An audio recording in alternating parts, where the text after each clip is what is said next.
Okey, insyaAllah. Bismillahirrahmanirrahim. Alhamdulillahirabbil alamin. Wassalatu wassalamu ala asyrafil anbiya'i wal mursalin wa ala alihi wa sahbihi ajma'in. Subhanaka la ilma lana illa ma 'allamtana innaka antal alimul hakim. Rabbi shrah li sadri wa yassir li amri wahlul 'uqdatam min lisani yafqahu qawli. Alhamdulillah summa alhamdulillah. Ana dijemput untuk mengongsikan kalau jemputan tu mengongsikan beberapa asas yang awal daripada buku ni, Qawaid Dakwah ila Allah, ataupun prinsip-prinsip dakwah kepada Allah Subhanahu Wa Taala. Tapi daripada yang sempat terdengar tadi, satu diminta untuk memperkenalkan diri sikit, dan kemudiannya apa yang diharapkan. Mungkin itulah ana akan cuba juga menghalakan ke arah apa-apa yang yang dirasakan diperlukanlah, insya-Allah. Antum semua, adik-adik semua di sana.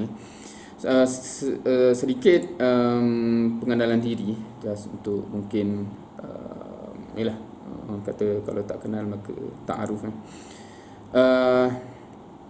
Nama Muhammad Saifuddin bin Muhammad Rehan. Lahir di Leeds, United Kingdom, England.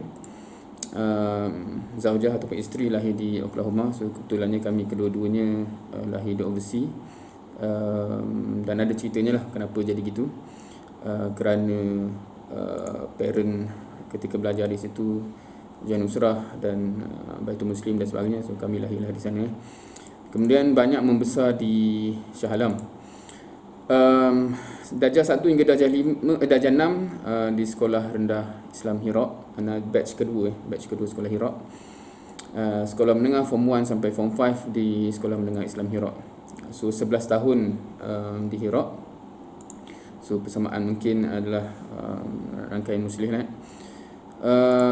Ketika tu tak tahu sekarang ni masih ada ke tak. Kalau zaman dulu ada hari seri, hari semi. Maksudnya semua sekolah-sekolah, basically semua sekolah muslim berkumpul lah, ataupun sekolah rendah Islam, sekolah menengah Islam ni berkumpul untuk macam tamasya sukan. So adalah rival bola sepaknya dan sebagainya antara sekolah Alamin, sekolah Hidayah, sekolah Hira, sekolah kalau daripada utara tu Islah dan sebagainya. Tak tahu masih ada ke tak macam tu kan. Dia rasa macam World Cup sesama sekolah-sekolah kita kan. Anyway, kemudiannya sambung belajar di Intech. Sekarang ni dikenali sebagai Intech lah. Dulu masa ada PPP, Pusat Persediaan Pelajar, berangan nak melihat tempat lahir di UK. Tapi Allah takdirkan masa tahun 98 berlaku kegawatan ekonomi. So rezeki kita orang lah, dua rezeki yang dapat. Scholarship, dia kata sorry lah, kerajaan dah tak ada duit, scholarship korang tukar jadi pinjaman, kena bayar balik. Dan overseas tukar jadi local. So Ana buat degree, dihantar ke Uni 10. Masa tu Uni 10 baru buka. Masa tu IPTS baru start di Malaysia ni. So Uni 10 baru start, MMU baru start, UTP baru start. So Ana antara batch awal di Uni 10. Alhamdulillah grad Uni 10, sambung ke UPM.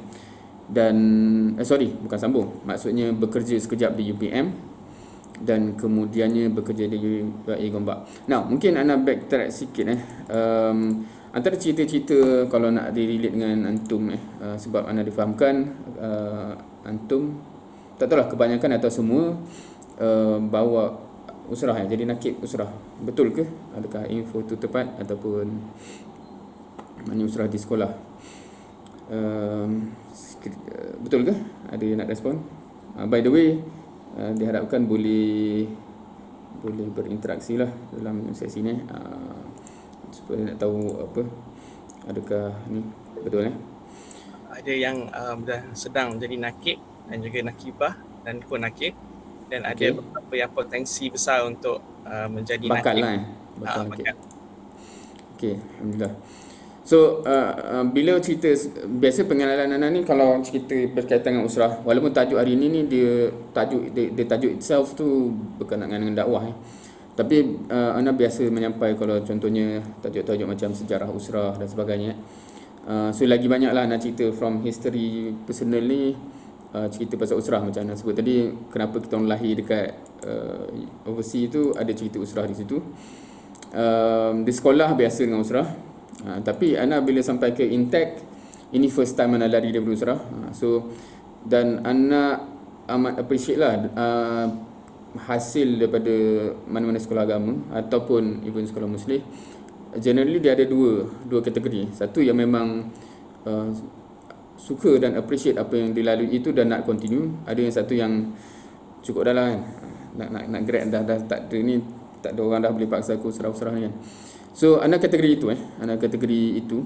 So first time ana lari daripada Usrah di Intek. Tapi kebetulannya salah seorang daripada yang dalam gambar ni, tak cerita detail sangatlah, dia masuk juga Intek. So dia lah yang drag ana, pergi tarik ana paksa ana masuk Usrah balik kan. Tapi kemudian saya nak cakap tadi, kemudian sampai ke Unit 10. So ni second time lah ana merdeka daripada Usrah, alhamdulillah. Tapi mamak yang sama tu masuk Unit 10 juga dan dia drag ana masuk Usrah balik. Sepanjang ana dekat Hirot, ana tak pernah member dengan dia. Tak tahu kalau trend ni masih ada kat sekolah. Dia ada trend budak-budak yang duduk depan, yang rajin belajar, tanya cikgu. Dia kategori itulah. Dan ana yang budak-budak belakang, kutuk orang depan kan. So tu nak kata kenakalan dulu. Tetapi alhamdulillah semenjak afterwards, lepas daripada masa universiti dan sebagainya, menjadi termasuk perjuangan yang rapat lah, alhamdulillah. Kemudian masuk UPM, kebetulan masa tu dekan dia ikhwah yang mengassign ana untuk membawa Usrah pimpinan pelajar engineering dekat situ. Tapi tak lama sebab ana kemudian dapat offer di UIA Gombak, ana lari ke UIA Gombak. Beberapa faktor, salah satu faktor yang ana cuak di UPM tu, dia minta ana buat PhD terus. Maknanya lepas habis degree tu, dia kata awak ni bagus ni, buat PhD terus lah. So ana cuak, ana pergi UIA, dia kata tak apa, buat master dulu baru buat PhD. Jarang orang buat PhD terus ni, tapi bila dia tengok result tu dia macam expect, boleh kan. Tapi ana pula tak ready masa tu. Kemudian anda buat master di UTM Skudai. Ni pun satu pengalaman juga bab Usrah ni. Sampai kat situ dia kata, wah Saifuddin sampai sini kan. So dia message, dia kata, Ahi kan, kalau hantar ni antara orang yang ikhlas berjuang untuk agama apa semua ni kan, jom kita malam ni kita ada meeting, jumpa. Anda tak datang malam tu. Lepas tu esoknya kata, lama kita tunggu, kenapa tak datang. Dia kata, hantar kata kalau ikhlas, anda rasa macam anda tak apa-apa ikhlas. So dia kata tu nak bagi semangat je kan. Astagfirullah. Anyway, itulah karakter anak ketika tu. Tapi nak ceritanya, lepas anak grad master, dapat master, kembali ke UIA, bekerja di UIA. Tapi anak kembali ke Intek ni sebab anak kebetulannya tinggal di Shah Alam Seksyen 19. So sebelah dengan Seksyen 18 tempat Intek tu. So bila anak balik tu, semaknya anak tinggal di rumah parent di Shah Alam, kemudian bergerak bekerja di UIA Gombak lah. Tapi bila ada ikhwan yang tahu anak dah balik Shah Alam, so dia tanya, dah balik Shah Alam malam ni free tak? So masa nak join malam tu, rupanya dia ajak pergi meeting Dan meeting tu punya lah best. Mana datang-datang kata, ni lah Saifuddin kan. Kebetulan anak sebenarnya nak pindah ni tempat lain. So dia ganti anak sebagai menjaga tarbiyah di Intek. So tiba-tiba je kan. Tak patut sungguh Tapi itu pengalaman anak first menjaga tarbiyah satu institusi lah, menjaga Usrah dan sebagainya. Dan ana first time appreciate sebab tu aku bawa Usrah dan sebagainya. Masa ana jaga tarbiyah di Intek masa dah tahun kedua ana jaga. So siapa-siapa yang kenal termasuk lepasan-lepasan Muslih yang lalu Intek masa 2 tahun ana cover tu, kalau tanya pengalaman dia orang, antara dua batch tu amat berbeza. First batch tu akan kata macam dan ni terkait dengan kalau kita yang bawa Usrah satu muhasabah besar lah untuk Ana. Bila dalam satu meeting yang Ana jaga IPT di daerah tu, daerah Shah Alam tu. So masa meeting tu ada pakcik tanya, hantar jaga Usrah di Intek Dia kata, ada ni, boleh check tak satu kes ni. So dia kata ada pakcik ni, anak dia mengadu, anak dia kat Intek ikut Usrah, tapi dia kata nak minta tukar nakib sebab dia kata nakib dia hamba apa semualah, dia tak best lah. So dia kata okey lah, nak check kan, boleh bagi nama. Lepas tu dia bagi nama, rupanya anak Usrah Ana. Ini anak Usrah aku, tapi anak kontrol dia lah, takkan nak mengaku kan. Dia kata okey tak betul, saya akan check lah apa kes ni kan. Tapi itu muhasabah yang amat mengetuk lah. Macam kita shock sendiri, tapi anak kita rupanya sengsara. Anak bukan anak lah, maknanya anak surah So itu satu muhasabah juga. Maknanya kita bila nak start tu, maknanya kalau kita tak prepare dan sebagainya, sebenarnya anak surah kita perasan benda tu dan dia tahulah kan kita, apa benda ni kan, apa benda yang nak aku buat ni kan, macam tak ada faedah je. So dekat situ tu satu muhasabah yang besar. Dan keduanya, kebetulannya masa yang batch yang kedua tu, Ana bawa anak-anak surah Ana pergi satu program, pergi daurah di PG, dan Ana duduk kat belakang lah dengar. Dan itu first time baru Ana faham dah, oh okey, surah untuk tu dan sebagainya. Dan bila kita faham apa yang kita buat, cara kita buat amat lain cara kita buat amat lain. Dan sebab itu Ana jadi sukalah berkongsi benda-benda yang berkaitan dengan usrah ni kenapa dan sebagainya, supaya kita, kalau kita ambil contoh okey, antum Ana rasa semua tahu, semua baca tasbih kafarah. Tasbih kafarah maknanya setiap habis kelas ke, habis sesi setiap petang ke, wallahu alam, setiap kali usrah dan sebagainya, memang biasa baca tasbih kafarah. Okey, so nak tanya, siapa tahu kenapa kita baca? Boleh type tak? Boleh tulis tak? Ataupun nak cakap pun boleh. Siapa yang tahu kenapa kita baca tasbih kafarah ni? Sebab kita buat selalu dah ni. So nak tahu, boleh begitu. Siapa tahu dan apa kalau tahu tu apa yang ditahu itulah, ataupun rasa-rasa boleh kongsi. Kan dia cakap sebab muallim suruh. Makna dia kecil, anak 11 tahun di bagi kafarah bagi dosa atau kalau masih majlis. Ada dalil tak? Pernah baca dalil dia? Kalau ada Riyadhus Salihin boleh balik boleh tengok dalam tu. Now, itu basically jawapan dan kalau kita, tapi kenapa nak rasa benda ni penting, dan wallahu alam, tak tahu seramai mana yang tahu jawapan tu Ana sebenarnya kat sekolah biasa baca tetapi just nak tunjuk nak kalau siapa yang boleh appreciate benda ni, cara kita baca, maknanya sebab baca macam habis kelas kan. So dia sambil lah subhanakallahumma, dia sambil kemas bag dan sebagainya. Now, kalau kita kata, dan kalau kita tengok dalil kalau nanti boleh tengok dalil, sebab rasanya amat bagus kalau kita pernah tengok hadis tu sendiri, dan kita bukan agak-agak rasa-rasa kita macam memang pernah tengok, dan itulah point dia. Dalam satu majlis tu Nabi SAW lepas habis dia berkhutbah dan sebagainya, dia bacalah subhanakallahumma wa bihamdik sampai habis Dan ada sahabat tanya, ya Rasulullah, apa yang kamu baca tu kan? Sebab dia nak tahulah itu untuk Nabi saja ke, untuk kita pun boleh buat sebagainya. So itu satu pengajaran dah. Maknanya kalau kita tak tahu, maklimah kata baca kita patut tanya kenapa, supaya kita buat tu dengan kefahaman bukan ikut je. Sahabat pun tanya, bukannya main ikut je. Rasulullah, apa yang kamu buat tu? Dan Nabi sebut inilah sebagai kafarah kepada sepanjang majlis. Dan kafarah tu menutup dosa lah basically. Kalau nak bincang bahasa ni panjang pula. Untuk mengambus, menutup dosa kan. Kalau word kafir tu tahu maksudnya orang yang kebenaran tu dah datang depan dia, dia kambus, dia tutup. So sebab tu dalam Quran ada word kufar yang maksud dia petani sebab dia mengambus benih, itu kejadian. Tapi kafarah tu ialah Allah akan mengambus dosa-dosa kita. Now, kalau kita kata aku baca tu untuk minta ampun, minta Allah hapuskan dosa, tutup dosa itu, cara kita buat macam tu ke? Sambil-sambil ke?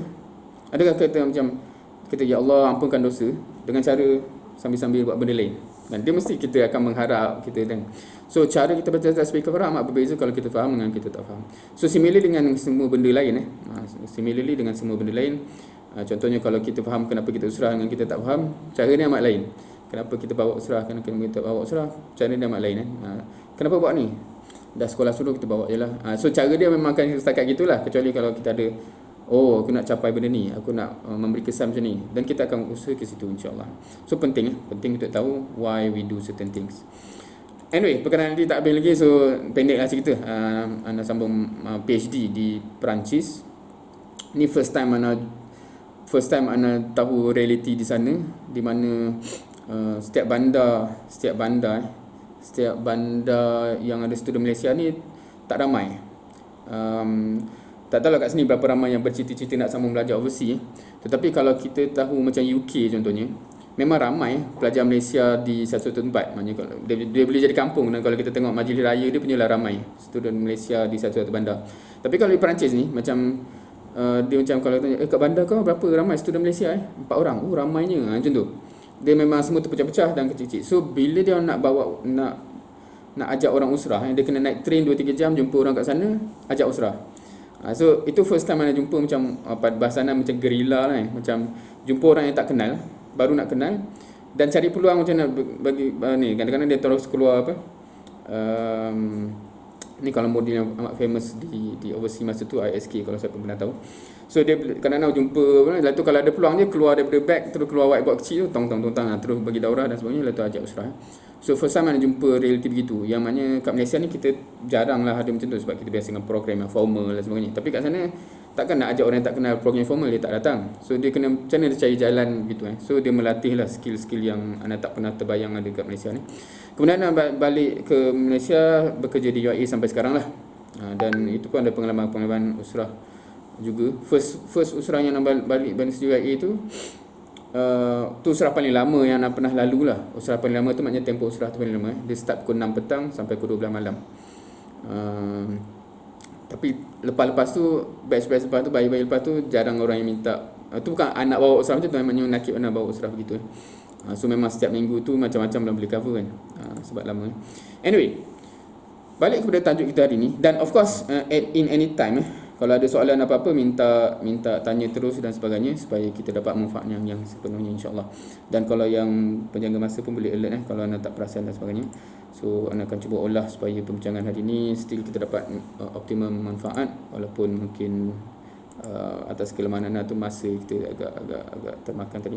Okey, tak tahu antum biasa tak dengan perkataan ni, bahan fikrah, bahan sakafah, ataupun word fikrah, word sakafah. Dalam benda yang kita cover dalam usrah, dalam tarbiyah dan sebagainya, ada benda yang anda kategorikan sebagai bahan-bahan fikrah, dan ada juga yang anda kategorikan sebagai bahan sakafah. Familiar ke word ni ataupun perlu penjelasan? Sebab ni perkataan Arab, fikrah dan sakafah. Siapa yang familiar dengan 10 muasafat tarbiyah ataupun 10 muasafat Muslim tu, ada word macam, kalau tengok yang bahasa Arabnya lah, mustaqaful fikr dan sebagainya. Kalau kita bahasa Melayu ni macam luas pengetahuan dan sebagainya. Okey, bahan fikrah ni bahan yang dia punya target dia dah membawa pemikiran kita daripada pemikiran yang lama kepada pemikiran yang baru. Bahan sakafah tu lebih kepada pengetahuan lah, daripada tak tahu kepada tahu. Banyak ilmu tambahan, ilmu-ilmu yang kita garap.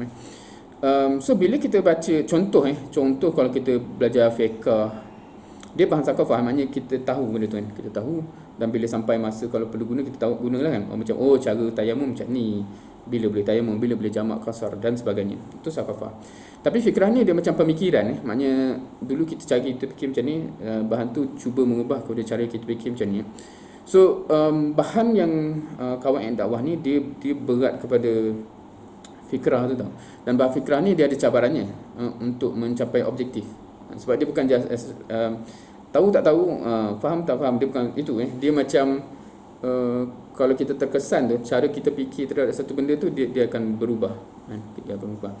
Cumanya cabarannya dalam sesi yang sebegini ni, dan dalam masa, sebab bahan fikrah ni dia perlu ample time, sebab dia bukan just info tu masuk, tapi macam kita kena macam ponder, macam mana faham benda ni, macam mana nak, dan kemudian kita, biasanya dia melalui proses yang kita akan refute back, betul ke macam tu dan sebagainya, sampai kita macam convince, memang macam tu.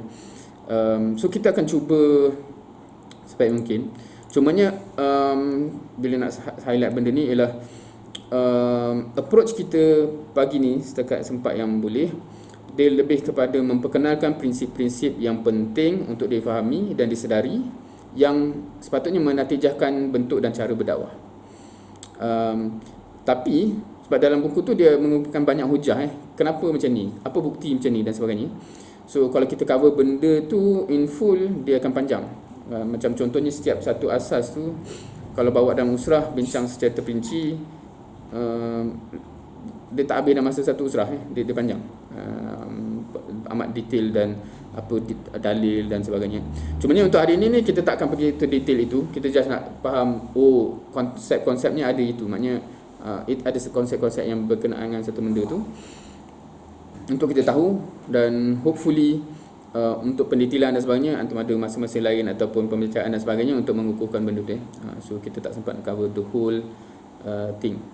Tapi at least kita ada kerangka pemikiran yang hopefully membantu ke depan, insya-Allah. Now, juga approach ialah untuk cuba melihat berkaitan dengan diri kita sendiri in this context pada pagi ni, daripada yang kita masih belajar di Al-Amin Bangi, betul kalau harapnya tak tersilap sekolah. Now, bila kita cakap dalam konteks ni, ana harap antum ada realiti sekarang punya, memahami apa peranan aku sekarang, dan juga ada juga bayangan ke depan. Maksudnya sebab kita tak selama-lamanya sekolah, kita akan masuk universiti. So harapnya anda teringat lagi, anda tak tahu antum ni dalam rasanya macam tingkatan yang bermacam-macam, betul ke? Sebab mungkin ada yang dalam yang bakal rasanya ada program yang sepanjang tahun yang dia akan lead up ke LKD ke apa, anda pun tak ingat dia punya structure tu. Tapi anda teringat first time anda dijemput untuk berkongsi di LKD lepasan SPM, semua sekolah Muslim yang berbagai lepasan SPM. So anda kata bagus ni latihan kadir duat.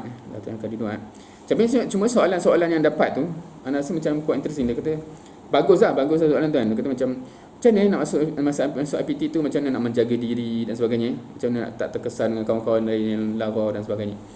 Okey, bagus. Tapi anda kata bukankah antum ni sepatutnya fikirnya lain, bukan ke macam mana nak mengubah kawan-kawan aku? Bukan sebab kita macam defensif, macam kita takut kawan kita yang lalai tu kesani kita. Sepatutnya kita yang dah lama di sekolah macam ni sepatutnya lebih advance, macam lebih memikir macam nak kesani dia orang, bukan hanya macam nak aku seorang-seorang ni terjaga. So that's quite interesting. So harapnya antum ada cita-cita yang sebegitu supaya persiapannya sekarang supaya aku kutip lah apa semua, macam daripada kentalan jiwa, skill nak berkomunikasi dengan orang, macam mana nak influence orang dan sebagainya.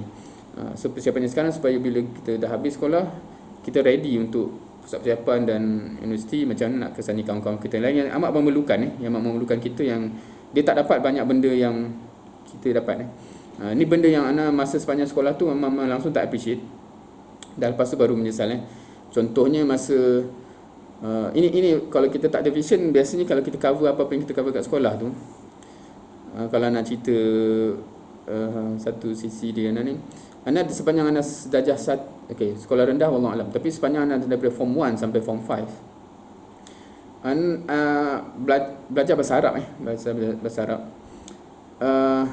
Tapi anda rasa tak silap anda pernah lulus 2 kali sepanjang 5 tahun tu.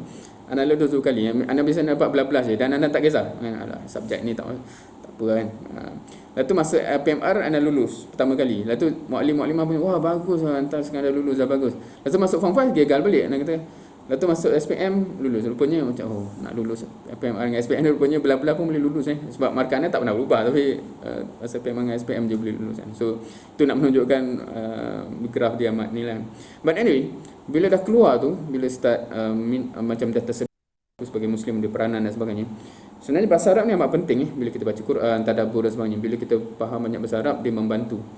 Jadi merasa macam menyesal dulu dah banyak peluang tu ada, cikgu nak ajar dan sebagainya, kita tak bersungguh belajar. So banyak benda yang macam tu yang kalau kita dari awal dah ada macam aku nak jadi orang macam tu dan sebagainya, kita akan seronok belajar dan sebagainya, sebab kita tahu itu bantu kita. Kalau tak, dia macam lah ni untuk exam malahnya kan. So memang jadi tak best. So ini just pesanan adik-adik dia semua, cuba sembang. Kalau macam ana ramai lagi lepasan-lepasan Muslim dan bukan lepasan Muslim pun. Masa dalam satu LKD tu ana bawa anak Surana yang bukan LKD. Dia memang cerita, memang feeling lah rasa. Kalau nak tengok video tu boleh. So dia rasa macam, kenapa antum ni yang lepasan LKD ni? Dia kata ana kenal Islam, kenal Surani masa universiti tak dapat macam dari sekolah tu kan. Tapi dia sedih lah bila ada yang lepasan Muslim tu tak rasa ada peranan, macam tak buat apa-apa masa di universiti. So dia macam kalau anda boleh kongsikan link rakaman dia LKD berapa tahun dulu, perasaan orang yang tak dapat apa yang kita dapat di sekolah-sekolah macam ni terhadap kita yang dapat ni, yang macam seolahnya tak bersyukur dengan benda tu wallahu alam. Okey, to approach baru nak masuk tajuk ni. kita akan tengok apa yang sempat kalau dari segi planning asal 1 ke 4. Tapi saya rasa kalau sebab tadi macam ada yang cakap pasal sebab main bila kita cakap prinsip dakwah ni, kebanyakan asas yang di cover tu berkaitan dengan bagaimana macam mana berdakwah. Tetapi kalau yang kita sekarang ni masih mencari ialah kenapa nak berdakwah ni, mungkin kita akan cuba emphasize yang tu jugalah kan, supaya sebab cerita macam mana ni dia jadi berat kalau kita tak nak Contohnya macam kita buat kursus bagaimana dapat 10A SPM. Kita sumbat semua orang dalam tu, tapi ada dalam tu orang yang memang tak berniat pun nak ambil SPM kan. Tak berniat pun nak skor, saya nak tolong ayah saya kat kebun ke sebenarnya kan. Mungkin so bila kita kata kena buat nota, dia tension lah. Kenapa nak buat nota sebenarnya. So dia bermula dengan niat dan passion, aku nak skor. Dan baru dia akan bermakna, buat nota, macam mana buat nota kan? Macam tu. Dia akan seronok. Tapi orang yang memang tak nak, dia akan tension. Sama juga kalau kita buat usrah, ataupun kita sebagai nakib atau ni persiapan nakib contohnya kan. Kalau kita macam, kenapa kena jadi nakib ni, ya Allah, astagfirullah.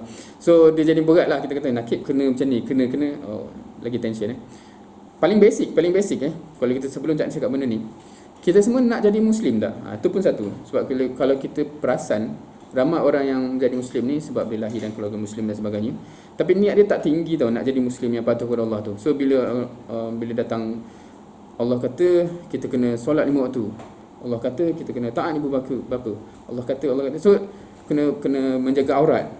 Setengah orang dia rasa macam ya Allah beratnya kan. Kenapa? Sebab dia tak feel sungguh-sungguh aku nak jadi Muslim yang sebenar. So kita kena cari reason kalau tadi Ustaz Fadli sebut begin with the end in mind. Sebab tu Islam pun datang dengan end tu syurga neraka tu first and foremost. Dia macam nak syurga, aku apa terjadi aku nak syurga juga. Then baru Allah kata nak syurga macam ni, kita akan kejar. Kalau end tu tak clear aku nak apa, macam kita tak clear, ada target tak nak dapat SPM apa, ada target tak nak dalam hidup ni nak buat apa dan sebagainya, cara kita buat tu akan amat berbeza. So carilah ending tu. So kita akan cuba bincangkan, dan sebab tu harapnya kalau ada yang tak clear ataupun ada masih persoalan yang tanya bila-bila masa, jangan tunggu kat ujung sebab takut nanti masa ataupun kita dah bincang benda lain. So boleh terus tanya. Dan harapnya ni satu skill ni satu skill yang kita kena latih bertanya, latih berani bertanya. Anak selalu kalau habis kelas kat universiti selalu anak macam any question, ada soalan tak, ada tak faham, senyap kan, semua okey. Lepas tu habis je datang kat depan bisik-bisik, saya tak faham ni lah, kenapa tak tanya tadi, semua macam segan apa, tak tahulah. Kau harapnya adik-adik semua tak macam tu maknanya dah bagi peluang tanyalah. Ada satu pengalaman yang amat berbeza masa nak mengajar di UPM sekejap sebab UPM ni 50% Melayu, 50% non-Malay student engineering. Dan tak tahu kenapa bila masuk kelas tu dia orang duduk sebelah-sebelah. Orang Melayu duduk sebelah, Cina duduk sebelah, India 2-3 kerat duduk belakang. Apa nak kata? Dan bila nak tanya, okay, any question? Yang Melayu semua kemas beg, yang Cina semua angkat tangan.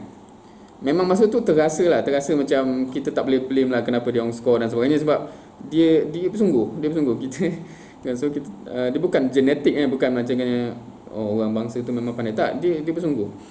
Ramai je lah, bukan nak kata tak ada orang yang tak bersungguh tu kan. Tapi kebetulan mendengar macam tu, bila anak sampai kat UIA semua Muslim, semua pun kemas beg lah. So so harapnya kita dilatih untuk macam tak tahu tanya, ataupun macam bila dia tanya berani untuk cuba jawab dan sebagainya. Dan itu amat penting untuk kita punya quality karakter kita. Betul? Kalau ada soalan terus angkat tangan dan boleh terus tanya, insyaAllah. Okay, so secara overview, kita akan pergi overview dulu. So Ana akan just sebut 4 prinsip tu sebelum kita pergi in detail. Kita akan sebut dulu supaya kalau nak notakan supaya ada gambaran, ni 4 yang first yang disebut dalam buku ni. Yang pertama, al-qa'idah al-ula, ad-da'wah ila Allah sabilun najah fid dunya wal akhirah. Ad-da'wah ila Allah sabilun najah fid dunya wal akhirah, ataupun translation dia, dakwah kepada Allah adalah jalan keselamatan di dunia dan akhirat. Dakwah kepada Allah adalah jalan keselamatan di dunia dan akhirat. Okey, itu asas yang pertama. So dia letak dulu macam ni, macam motivasi lah. Kenapa dakwah in the first place? Dakwah kepada Allah inilah jalan keselamatan dunia dan akhirat. Kalau kita nak selamat dunia dan akhirat, dakwahlah jalannya. Tu first. Kita akan pergi dia punya perincian lepas ni. Kita akan cover dulu apakah itemnya. Itu item yang pertama. Item yang kedua, al-qaidah as-saniyah, la ayyahdiyallahu bika rajulan wahidan khairul laka min humurin na'am. La ayyahdiyallahu bika rajulan wahidan khairul laka min humurin na'am. Ni petikan hadis seandainya Allah memberikan hidayah dengan sebab kamu seorang rajul, seorang lelaki, wahidan, seorang pun, khairul laka, lebih baik untuk kamu, min humurin na'am, daripada unta merah. Okay, kita akan kupas lebih lanjut lepas ni. Tapi itu hadis dia. Maknanya kalau Allah bagi hidayah kepada seseorang tu dengan sebab kamu, memang lebih baik, better for you than unta merah. Apa unta merah dan sebagainya, kita akan bincang lepas ni. Al-qaidah as-salisah, al-ajr yaqa'u bi mujarrad ad-da'wah wala yatawaqqaf 'ala al-istijabah. Pahala al-ajr, pahala tu yang kita akan dapat, dia semata-mata relate dengan ad-da'wah, bermujarad, semata-mata atas dakwah kita buat, bukan tertakluk kepada istijabah ataupun penerimaan orang. Apa kupasan dia kita akan tengok nanti. Dan keempat, al-qaidah ar-rabi'ah, al-da'iyah an yasil ila ratibah al-muballigh wa an yas'a ila al-balagh. Da'i ni dia hendaklah menjadi sebagai muballigh, mencapai level muballigh, dan berusaha mencapai al-balagh. Apa benda muballigh, apa benda al-balagh ni kita akan bincang nanti. Okey, itu empat asas yang kalau sempat kita akan cuba cover semua, dan kita akan bincangkan apa kaitan dengan kita, insya-Allah, pagi ni. Okey, so far belum ada soalan. Kalau ada soalan macam disebut tadi, jangan risau, terus tanya. Terus nak tulis boleh terus tulis, kalau nak bersuara angkat tangan silakan juga, insya-Allah. So kita akan pergi perincian setiap satu. Dalam bab ad-da'wah ila Allah sabilun najah fid dunya wal akhirah, kan, dititlekan begitu, maknanya dakwah kepada Allah ni lah jalan keselamatan dunia dan akhirat. Perbincangannya sebenarnya agak luas, kan, dan yang nak menjawab kenapa dakwah, kenapa dakwah. Nah, kalau kita bermula di sini, ni dua dalil yang anda yakin semua kita boleh jawab dah kalau keluar exam, apakah tujuan hidup manusia dan apa dalilnya. Kita akan keluar dua ni, kan. Wa ma khalaqtul jinna wal ins illa liya'budun, itu yang pertama. Dan kedua, iz qala rabbuka lil malaikati inni ja'ilun fil ardi khalifah, kan, petikan ayat, sebahagian daripada ayat tu dalam surah Al-Baqarah, kan. Rasanya semua tahu, kan? Rasa semua tahu, kan? So anda tak perlu letak translation pun, anda rasa semua tahu apa maksud dia. Dan semua akan jawab kalau exam macam ini skema jawapan bagi kebanyakan skema yang merelate bila kata-kata apa tujuan hidup. Walaupun anda pernah tengok juga silibus yang ditambah lagi 2 ayat, ummatan wasata dengan khairul ummah. Dia kata itu pun juga tujuan kita untuk jadi sebaik-baik umat dan sebagainya. Tapi in other words, sebenarnya kalau kita bincang, dia termasuk juga dengan dua yang main ni, kan? Maknanya point conclusion daripada 2 ayat tadi tu, part of conclusion ayat ni juga. So in general dia macam tak lari daripada 2 ayat ni juga. Now, kalau kita pergi satu persatu secara ringkas, ni just untuk nak tengok sejauh mana kita ni. Bila kita sebut wa ma khalaqtul jinna wal ins illa liya'budun, biasanya kita kata apa tujuan kita? Untuk beribadah, betul tak? Ataupun ada yang sebut menjadi hamba Allah, kan? Anda mungkin secara personal prefer yang kedua tu sebab walaupun word dia sama, ibadah, ya'budun, tetapi somehow anda rasa bila kita sebut dalam bahasa Melayu kita beribadah tu, kita terbayang ibadah, kadang-kadang orang terbayang ibadah khusus je, ibadah maknanya solat, puasa, zakat, haji. Tapi kita dah belajar dah ibadah umum tu lebih luas, kan. Tapi kalau ibadah umum pun kita hanya terbayang buat baik, betul tak? Buat amal. Tapi bila kita sebut liya'budun, menghambakan diri kepada Allah, sebenarnya Allah bukan hanya suruh buat something, tapi Allah larang buat something, betul tak? So bagi hamba yang taat, sebagai hamba, kita akan ikut apa yang Allah suruh, kita akan tinggalkan larangan, kita tak buat larangan. So jarang anak-anak secara jujur nak tanya, liya'budun ni quantum bayang kena buat something juga ataupun juga meninggalkan larangan. Jarang orang terfikir meninggalkan larangan. Sebab tu anak suka word hamba Allah tu, dia lebih merangkumi lah, maknanya okey, kalau kita fulfill liya'budun tu, apa yang Allah suruh kita akan buat, tapi Allah yang larang apa macam-macam pun kita akan lari jauh-jauh daripada larangan tu kan. Dan kalau kita pergi pada ayat tu dan ana suka bawa ayatnya lepas tu juga sebenarnya ayat sebelum tu pun menarik kan. Wa zakir fa inna zikra tanfa'ul mu'minin. Berilah peringatan tu bermanfaat untuk mukmin. Dan peringatan yang paling penting ialah ayat itulah, wa ma khalaqtul jinna wal ins illa liya'budun. Dan ana highlightkan kat situ liya'budun tu satu. Dan kalau kita baca ayat lepas tu, ma uridu minhum mir rizq wa ma uridu ayyutaimun. Dia kok interesting dan lepas tu Allah kata innallaha huwar razzaq dan sebagainya. Tapi agak interesting kalau kita bawa ayat ni sebagai package dua-dua ayat ni. Allah mengkontradikkan. Allah kata tujuan kamu tak lain adalah liya'budun, dan bukanlah yang aku nak kau dan nak daripada kau ni dua benda yang Allah sebut, rizq dan yutaimun. So dia ada perbincangan tentang hamba Allah yang di-highlightkan dalam ayat 56 dengan mencari rezeki, mencari makan, ayat 57. Kenapa ayat ni menarik? Kenapa konteks ni menarik? Macam bila Allah kata tugas kau hamba Allah bukanlah mencari rezeki, bukan cari makan, bukan beri makan maknanya kalau kita keluar ketua keluarga kita akan fikir beri makan. Dan kalau kita jujur, kalau kita tengok kesibukan manusia sekarang ialah yang ayat yang itulah. Apa yang sibuk sangat sekarang kita, manusia ni sibuk sangat, memang mencari rezeki lah, mencari rezeki, cari makan, bagi makan keluarga So macam mana kita nak tengok ni? Adakah kalau kita jadi hamba Allah kita tak cari rezeki ke ataupun macam mana? Itu satu perbincangan juga. Tapi sebelum kita pergi situ, maksudnya kita tak dapat lari, tak dapat nafi hakikat kesibukan manusia yang paling utama yang menyebabkan dia tak fikir benda lain ialah kesibukan mencari rezeki dan mencari makan dan kadang-kadang ada orang buat argument juga. Perasan tak kita dari sekolah, kenapa kita masuk sekolah rendah untuk prepare ke sekolah menengah? Kenapa sekolah menengah ni sungguh sangat nak dapat keputusan yang baik untuk masuk universiti yang baik? Kenapa nak dapat CJ yang baik? Untuk apa?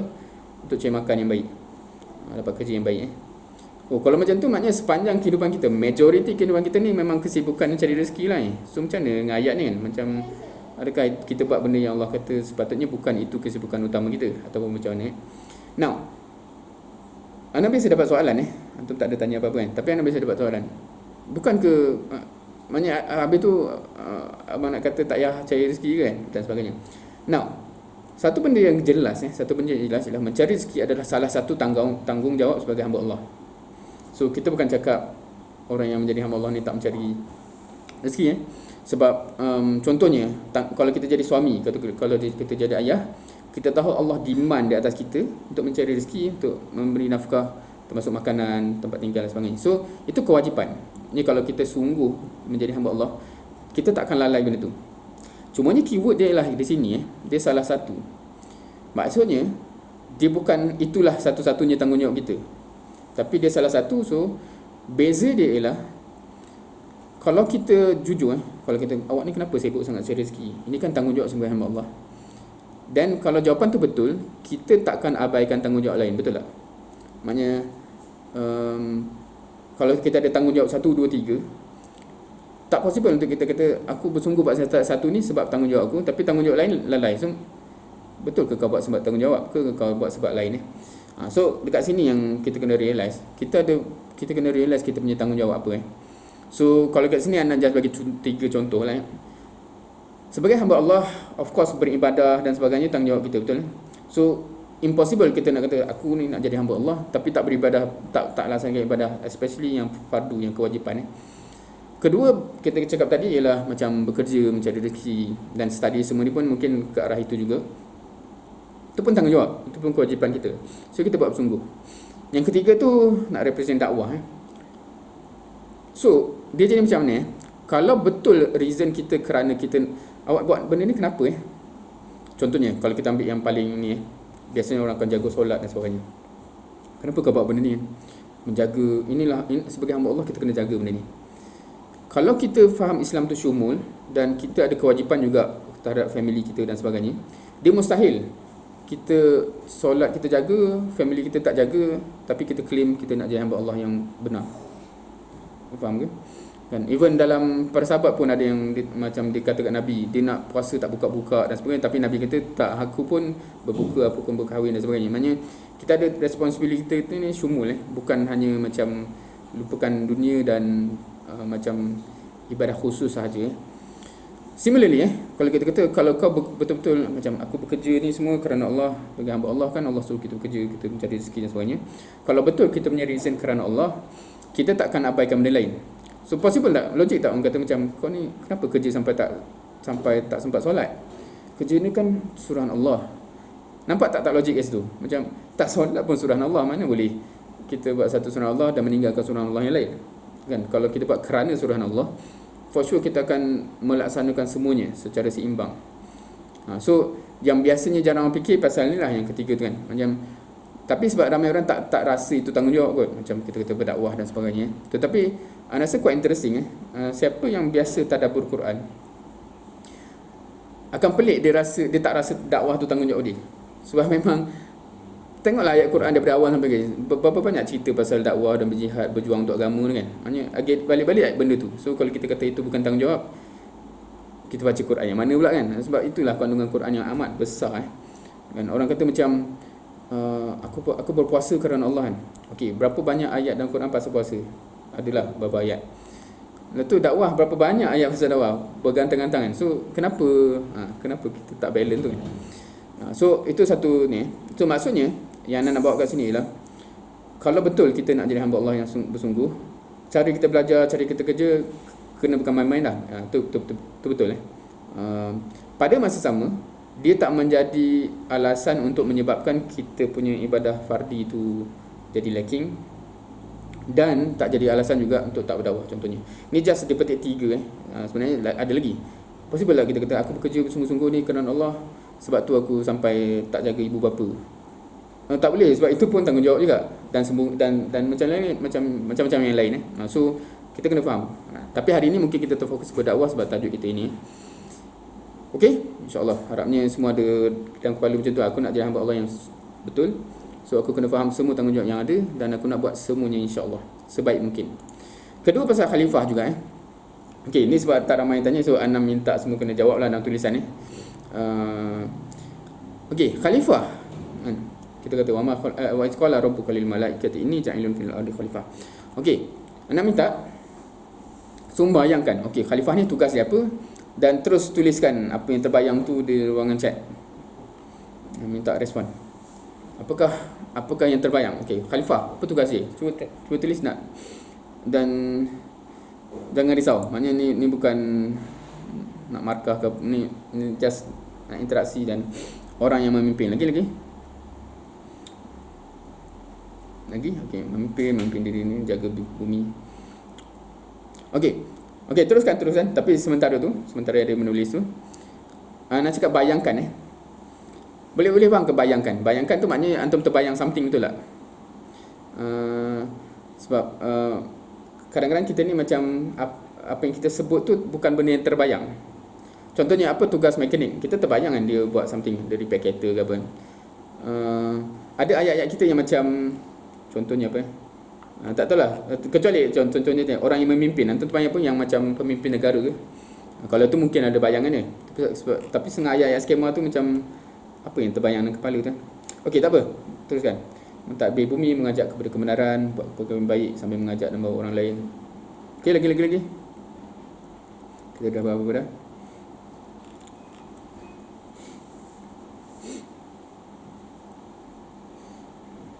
Sekejap, ini semua lelaki yang jawab so far Tak ada, memang majoriti lelaki ke dalam ada juga Zainab mengajak Allah. Okey, jazakumullah khairan katsira. Teruskan menjawab bagi yang tengah menaip dan belum sempat. Tapi anda teruskan slide ni. Now, tugas khalifah ni adalah untuk manusia tertentu je ke untuk semua manusia? Boleh jawab ni antara dua je. Kau boleh cakap tugas khalifah.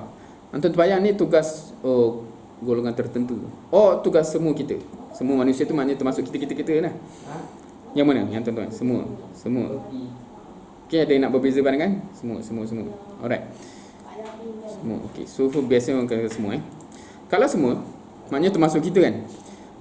Yang antum sebut tugas yang awal tadi antum sebut, antum terbayang untuk diri antum juga tak? Kan terbayang untuk orang lain je. Ni apa jawapan tadi mana tadi? Orang yang memimpin diri dan orang lain, jaga bumi. Lagi best tu, jaga bumi. Antum terbayang untuk diri antum sekali ke? Jaga bumi tu kerja orang lain. Menyebarkan Islam, antum memang terbayang untuk diri antum tak? Membawa kebaikan, mentadbir bumi, mengajak kepada kebenaran untuk orang lain So itu satu benda yang quite interesting sebab macam secara teori kadang-kadang kita tahu something ni untuk tugas khalifah kan semua, tapi kadang-kadang kita bayangkan tugas tu tugas yang agak skop yang kecil So macam mana tugas kita pula kan? Kita semua kena jadi pemimpin negara ke ataupun macam mana kalau orang terbayang pemimpin negara So kat situ yang rasa quite interesting lah dalam konteks discussion on this Now satu jawapan skema yang dulu anda biasa ialah memakmurkan bumi Antum terima ke kalau antum kata tugas khalifah ni memakmurkan bumi secara ayat umum ni? Antum terima ke tak terima? Boleh respon. Terima. Maknanya memakmurkan bumi tu satu term yang memberi maksud yang agak tepat kepada tugas khalifah Terima. Okey. Kalau anda tanya apa yang menyebabkan bumi ni tak makmur kalau kita kata tugas kita memastikan bumi ni memakmurkan bumi. So yang menyebabkan bumi ni tak makmur apa benda Pecah belah. Lagi? Pecah belah tu apa? Maknanya bumi tu punya yang terpecah-pecah ke?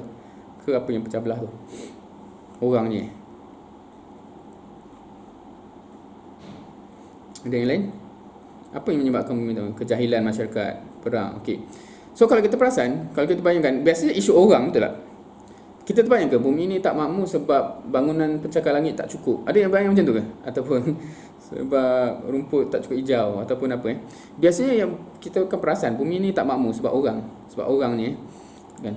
In other words, manusia ni tanpa pedoman daripada yang memang tak tahu hala tuju sampailah yang memang melampaui batas yang dia sebut tadi. So kalau kita kata tugas kita memakmurkan bumi, kita boleh perasan tak maknanya main tugas kita tu pada orang.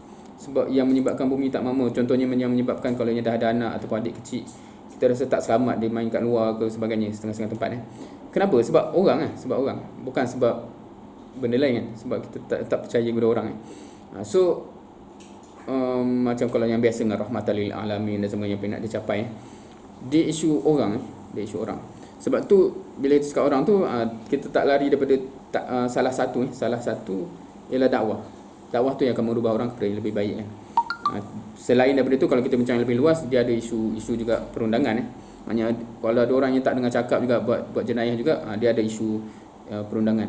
Tetapi sebelum nak pergi situ, dalam sirah pun first default ialah dakwah. Kan kita bukan awal-awal tu nak menghukum orang, dakwah, dan ramai orang sebenarnya boleh terkesan dengan dakwah.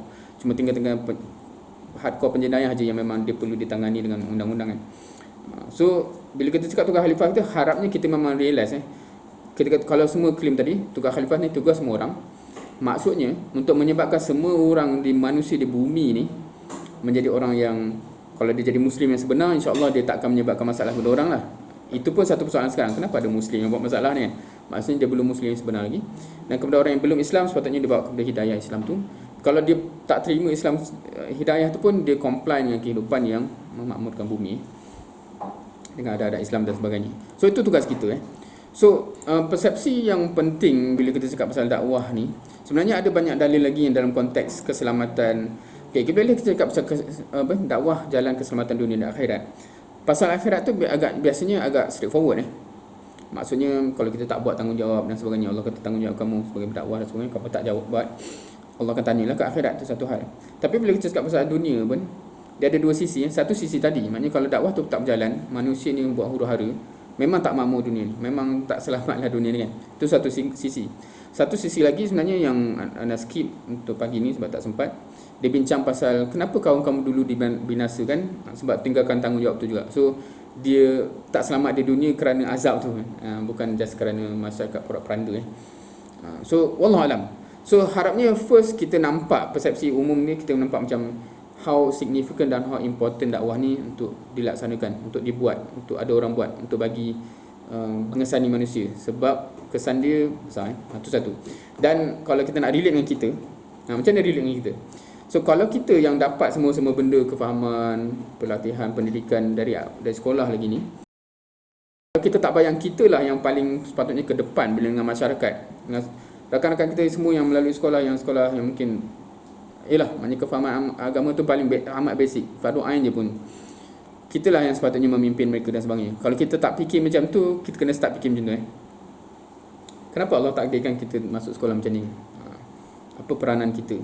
So kalau dalam sesi lain mungkin banyak yang anda suka bawa dalam konteks ayat Quran. Okey, nikmat Allah bagi ni percuma tak? Kalau anda tanya gitu antum biasa dengar tak Allah orang kata kita patut bersyukur kan, Allah bagi nikmat ni percuma.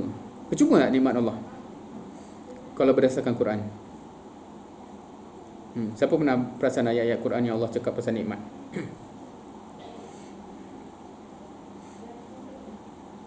Kalau satu yang famous yang ayat berulang tu, fabi ayyi ala'i rabbikuma tukadziban, tu satu. Kalau kita tengok dalam surah yang kalau juz amma pun banyak. Contohnya apa? Ada Allah ungkit Nabi punya nikmat, betul tak? Surah Ad-Duha kan. Alam yajidka yatiman fa'awa. Bukan kamu dulu yatim, aku jaga. Wa wajadaka dhalan fahada. Wa wajadaka a'ilan fa'aghna. Allah ungkit 3 nikmat Nabi yang terdahulu kan.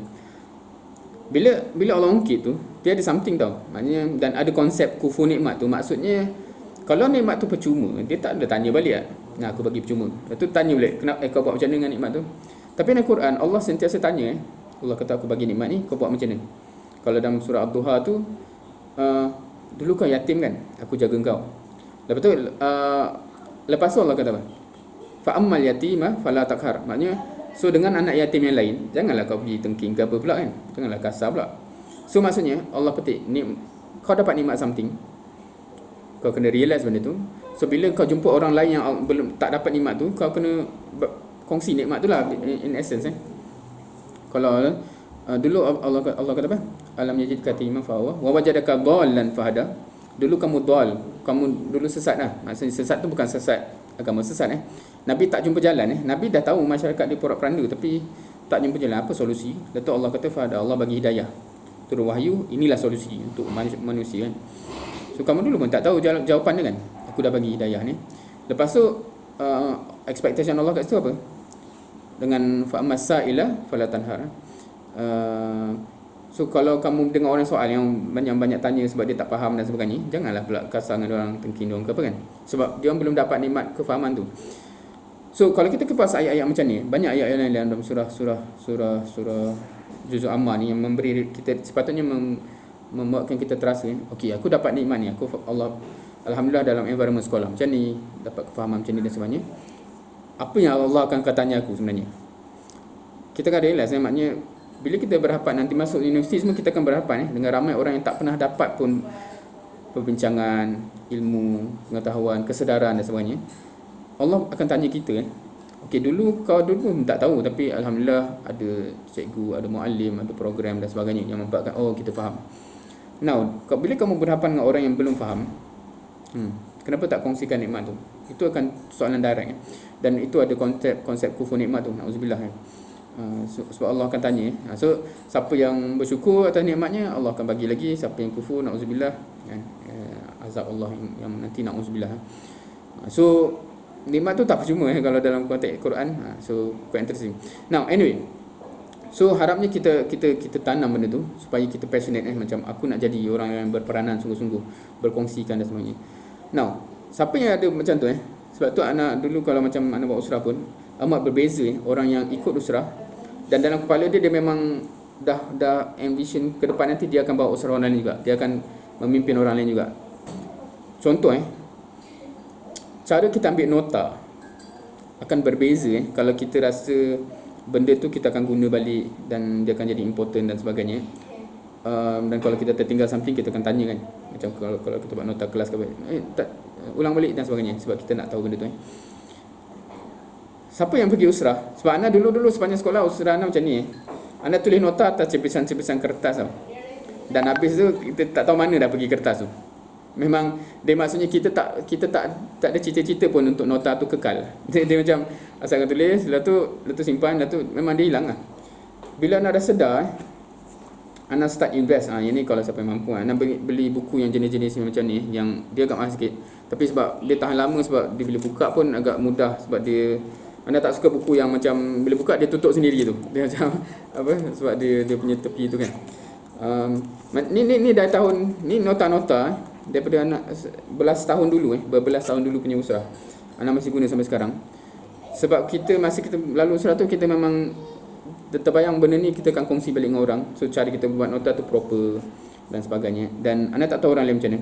Anak personally, nota sendiri tu yang paling, bila kita tengok balik tu paling mengesani lah banding kita tengok tulisan orang yang kita tak faham. So itu contoh bila kita ikut surah tu dengan kefahaman, dengan cita-cita yang jauh, cara kita calin nota pun berbeza. Sama macam kita study lah sebenarnya kan. Contoh study untuk exam yang besar, kadang-kadang cari dia nota proper lah tu, kadang-kadang tak ni dia cari bahan tambahan untuk kukuhkan lagi dan sebagainya. Begitulah juga kalau kita lalu surah dengan vision yang jauh. Okey, itu adalah kaedah yang pertama. Dakwah kepada Allah adalah jalan keselamatan dunia dan akhirat. Ada persoalan ke sebelum kita pergi yang kedua? Dan mungkin nak tahu feedback juga macam mana dari segi nak constrainkan time ni, supaya mungkin akan selektif lah slide mana yang akan cover dalam waktu yang berbaki ni. Tak ada soalan? Semua clear? Okey gini, ke ada yang dah terasa berat sangat ke apa benda? Macam inilah yang aku nantikan ke? Jujur je. Sebab Ana cakap macam Ana cakap tadi, Ana dulu dari background yang begitu, dan sebelum Ana tersedar oh inilah sebenarnya apa yang aku buat ni, masa sebelum tu. Okey, kita teruskan lagi. La yahdi Allahu bika rajulan wahidan khairul laka min humurin na'am.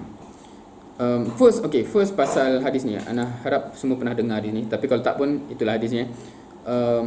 Unta merah ni apa? Sebenarnya ada satu hadis lagi yang khairul laka min dunya wa ma fiha. Tetapi hadis yang ni lebih famous, Ana rasa sebab dia lebih kuat dari segi macam kesahihan dia. Unta merah ni Ana pernah dengar ustaz-ustaz dia bincang macam ada yang kaitkan dengan Ferrari dan sebagainya. Tapi Ana kata Ana tak rasa contoh tu baik sangat, sebab satu takut kalau yang dengar tu perempuan dia minat apa kereta tu kan. Satu lagi ialah unta merah, sebab kita kadang-kadang terbayang Ferrari tu sebab kita bayangkan unta ni macam kenderaan. Tapi unta merah ni dia bukan isu kenderaan sebenarnya, dia isu aset yang amat berharga. Faham ke cakap aset ni? Aset kan. So kita kena bayang kalau apa aset yang kita terliu sekarang ni. Kalau kita kata mahligai, kalau kita kata real estate yang ada tasik, ada rumah besar, itu dia represent itu dan keyword juga kat sini ialah khairun laka, lebih baik bukan equivalent. Tapi maknanya kalau kita senang cerita, bayangkan apa yang kita paling terliu aku nak rumah besar atas bukit, bawah tu tasik apa semua, ada kebun, ada kuda-kuda berlarian, ada apa semua tu. Itu aset yang kita paling idam di dunia kan. Apa-apalah, tak tahu apa yang paling idam. Allah kata seorang je pun dapat hidayah dengan sebab kamu is much better for you than all apa-apa yang kita terbayang. Itu dia punya implikasi. So cuba bayangkan apa yang paling terliu aku nak aset ataupun real estate yang paling. Biasanya kalau dalam Quran tu selalu kan tajri min tahtihal anhar, sebab memang paling best tu macam ada air sikit, macam dia tak kering kan, kita punya tempat tu. Apa yang kita terbayang tu, Allah kata seorang je pun dapat hidayah dengan sebab kita, much better than that. Apa tadi kalau ramai orang dapat hidayah. So anda tak tahu kalau antum tengok YouTube ke apa, tengok ada orang yang berjaya mengislamkan orang lain dan sebagainya, antum jealous tak? Ke macam tak tertrigger apa-apa, sebab pahala dia bukan calang-calang kan. Dan kalau semua tahu ke, pernah tengok ke ataupun pernah belajar ke pasal 10 yang dijamin syurga. Anda bila tengok list tu dan tengok kisah setiap orang, anda jealous dengan Abu Bakar sebab apa? Ramai, majoriti daripada yang 10 dijamin syurga, keislaman dia terkait dengan Abu Bakar, betul tak? Dan kita kata macam maknanya ganjaran Abu Bakar yang menyebabkan ramai member dia masuk Islam dengan dia, dan member dia tu pula jadi bukan calang, jadi 10 yang dijamin syurga. Wah, mesti dia punya ganjaran dia, subhanallah kan. So harapnya kalau kita terliur dengan benda-benda ni, kita akan macam member tu kan, kalau aku dapat trigger dia, insyaAllah ganjaran dia menyebabkan dia daripada nakal kepada lagi Muslim yang baik, ataupun daripada Muslim yang seorang-seorang kepada yang bertanggungjawab dengan orang lain. Kalau kita dapat trigger any of those, kita kena nampak, kita kena rasa macam ganjaran tu besar ganjaran tu besar. Dan kita dia jadi motivasi tu lain lah. Dia jadi macam kalau just kerana kita nakib kena buat dia berat, bahasa tu berat kan. Dia sepatutnya kita macam tertarik macam Allah akan bagi ganjaran yang amat besar kalau kita berjaya trigger perubahan-perubahan, orang dapat hidayah dan sebagainya. Of course hadis tu amat clear la ayah di Allah yang bagi hidayah, bukan kamu.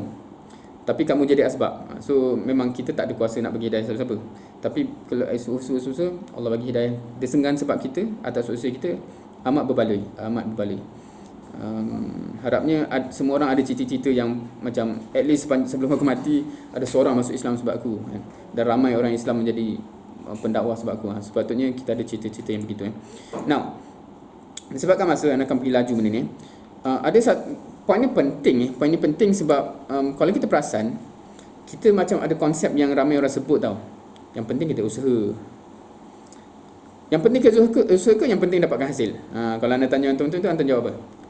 Yang penting kita berusaha ke yang penting kita dapatkan hasil? Based on hadis ni. Of course, nanti kita akan sambung lah. Tapi kalau kita tengok hadis ni je, dia menekankan usaha ke hasil? Hasil. Yang lain ada pandangan? Kalau diulang tadi tu, kalau kita ulang hadis tu just nak tengok kalau matan hadis tu begitu. Sekiranya Allah bagi hidayah kepada seorang dengan sebab kamu, lebih baik itu kamu daripada unta merah. Orang ramai sebut usaha. Lagi.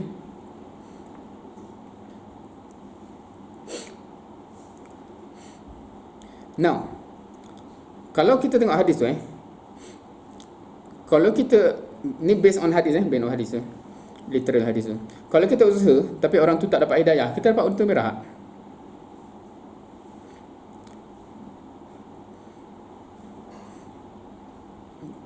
Kita bincang literal kan dia macam Allah wordkan ataupun Nabi SAW wordkan hadis tu untuk highlight besarnya bila perubahan tu berlaku. Now, pembincangan ni penting sebab nanti kita akan bincang sebenarnya, nanti asas ketiga kita akan bincang pasal usaha tetapi dia ada satu benda yang amat problem dengan kita ni bila kita tak nampak kesan dakwah tu secara hasil. So kalau kita kata besar sangat ke, penting sangat ke hasil dakwah tu kan? Satu ini secara hujah kalau kita nak faham hasil. Bila hasil tu maksudnya kalau kita berdakwah dan dia sama dia terima dakwah ataupun tak terima kan. Beza dia contohnya ialah orang yang terima dakwah terselamat dari neraka. Beza tak hasil tu? Maksudnya bila dia terima, bila dia dapat, maknanya kita buat effort dakwah tu dan dia actually dapat kesan tu dan maknanya dakwah tu berkesan. Perbezaan dia amat ketara antara neraka dan syurga dan neraka contohnya kan. Itu satu. Ni kita pergi laju Kedua, kalau untuk kita pula, bila dia terima, dia akan beramal lepas tu kan. Kalau dia tak terima, tak jadi apa. So bila dia beramal, setiap amalan tu akan sampai kepada ganjaran kita. Dan kita ada dalil yang banyak tapi tak sempat pagi ni. Ketiga, orang yang dapat hidayah tu pula, dia actually menguatkan dakwah tu. Contohnya Umar, Hamzah, golongan Ansar. Maksudnya bila dia dapat hidayah tu baru dia menguatkan dakwah kan. Sebelum tu tak Dan keempat, hidayah ni adalah maknanya kemenangan material. Kemenangan material ni maksudnya bukan duniawi tapi maknanya orang tu berubah yang tak perlu perang, perubahan tu dah berlaku. Kelima, dengan dapat hidayah lah, sebab kalau kita bayangkan manusia ni building block dan semuanya building block bermula di jahiliah. Dia dapat hidayah baru dia akan pindah ke Islam. Maknanya building block Islam tu akan berkuat dan jahiliah tu akan menyusut. Nah, semua benda tu dia hanya berlaku bila dapat hasil, betul tak? Maknanya kalau semua orang kata tak apa sangat dakwah, hasil tu belakang kira. Dan semua benda ni tak berlaku. Maknanya kumpulan Islam tak makin kuat. Maknanya Hamzah sebab macam doa Nabi SAW kepada Umar dan Abu Jahal, betul tak? Nabi doa supaya salah seorang tu dibagi jadi manusia Islam. Dengan masuknya Umar tu menguatkan Islam. Dia bila masuknya Umar dan Islam kan, dia bukan cerita macam, maksudnya kat situ semua kita kena nampak faham dia starting point dia ialah kenapa hasil dakwah tu amat penting. So dia bukan hadis-hadis macam ni atau semua dalil macam ni, dia bukan pasal usaha tau. Dia pasal kita dalam mental kita penting sangat supaya benda ni berhasil. Now, bila kita bincang, so asalkan buat something ke, so problemnya kat sini bila kata at least kita buat something. Anda mengharapkan antum tak ada lagi mindset macam ni, sebab Nabi pun tak pernah ajar asalkan buat something. Faham ke kalau cakap tu? Maksudnya kalau kita tengok macam peristiwa hijrah, Nabi atur strategi je. Kan ke dia berhijrah je. Nabi yakin Allah bantu kan. Tetapi adakah dia satu fasa kataan yang famous tu, la tahzan innallaha ma'ana kan. Maksudnya jangan risau, Allah bersama kita. Adakah Nabi bercakap benda tu dalam keadaan Nabi berlenggang? Dato' Abu Bakar ikut. Dato' Abu Bakar kata, tak apa kita berlenggang ni kan. Tak apa, jangan risau, Allah bersama kita. Adakah macam tu? Tak, Nabi cakap tu dalam keadaan dia dah atur strategi. Dia bukan jalan yang biasa, dia pergi dulu kat gua dulu dan sebagainya. So, cerita usaha ni macam mana? Kita akan sambung dengan asas yang tadi ni asas yang kedua asas yang kedua. Dan kita akan masuk ke asas yang ketiga. Asas yang ketiga ni yang cerita pasal usaha-usaha ni, pahala yang diperolehi semata-mata dengan berdakwah, bukan dengan penerimaan, bukan dengan hasil. Cumanya dia ada problem yang besar bila kita skip yang nombor 2. Itu yang jadi macam as long as kita berdakwah, kita tak consider hasil. Dia punya, nanti kita akan sampai, harapnya kita sempat sampai ke 4, sebab benda ni dia kena faham dengan lengkap. Kenapa Nabi atur strategi dan sebagainya? Sebab penting untuk make sure apa yang kita buat tu secara sunatullahnya, secara logiknya akan dapat hasil. However, Allah akan takdirkan ikut kehendak Allah, sama ada Allah akan bagi atau tak, itu kehendak Allah. Dia mungkin nak uji lebih dan sebagainya. So, pahala yang kita akan dapat depend kepada usaha kita. Tetapi kalau usaha kita tu secara logiknya memang takkan dapat hasil, dia macam usaha tu bukan usaha yang Allah nak tengok. Allah nak tengok usaha yang logiknya akan dapat hasil. Faham ke kalau anda cakap begitu? So dia jadi bukan, bila cakap pasal usaha ni, dia bukan asalkan ada usaha. Tak, dia nanti kita akan sampai ke part, tapi anda just sebut in advance. Asalkan usaha tu logiknya memang dapat hasil. So dia begitu. So sebab tu macam kalau kita belajar subjek yang berbeza, ada usaha, bentuk usaha yang dituntut oleh subjek tu. Contohnya kalau kita belajar matematik, dia perlu latihan. Dia tak cukup dengan buat menghafal. Kau ni hafal rumus je, boleh ke nanti? Asalkan berusaha. Tak, siapa mengajar macam tu kan? Dia kena cari secara sunatullahnya, apakah usaha yang menjanjikan hasil. Tetapi kalau kita dah usaha, mungkin Allah uji tiba-tiba blank. Allah uji tiba-tiba ada isu family yang kita terganggu. Macam-macam yang berlaku dalam dunia ni. Allah dah bagi ganjaran ikut usaha kita. Tu jangan risau. Maknanya kalau kita dah berusaha tip-top, yakinlah Allah dah akan bagi pahala berdasarkan usaha kita. Sebab hasil tu Allah yang nak uji kita berbeza kan. Ada orang Allah uji dengan kekayaan, ada Allah uji dengan kemiskinan dan sebagainya. Tapi kalau kita so dia jadi bukan as long as study, as long apa, tapi maknanya sebab tu kita penting begitu. Now, dekat yang ketiga ni, okay, kita pergi start masa kita macam mana kalau ni bagi tahu sebab anak nak cuba telekan kalau anak perlu skip satu benda ni. Okey. Penting yang ketiga ni untuk beberapa benda. Satu ialah merawat kesilapan yang sering berlaku. Kesilapan berlaku ni contohnya mengharapkan balasan dan natijah bersifat dunia zahir. Maksudnya ada expectation ada expectation macam kalau aku buat ni for sure akan dapat hasil. Hasil ni bukan cakap duniawi ni, bukan cakap duit ke apa Maknanya aku kalau bawa usrah betul-betul semua budak-budak ni akan jadi apa. Maknanya expectation tu yang nak dirawat maksudnya kita akan cakap berkenaan dengan hidayah dari Allah, kita akan cakap dengan kadang-kadang ujian dan sebagainya. Kedua, mindsetting yang penting buat Nabi, dan kita kalau baca Quran kita tahu benda ni kan. Antara benda-benda yang Allah selalu ungkit dalam Quran ialah kisah Nabi terdahulu. Contoh kisah Nabi Nuh. Penting tak kisah Nabi Nuh ni kepada Nabi Muhammad SAW? Kan Nabi Nuh biasa baca surah Nuh kan? Kalau tak biasa pun pernah kan? Dan pernah tengok Nabi Nuh mengadu kepada Allah kan? Macam-macam dia cuba.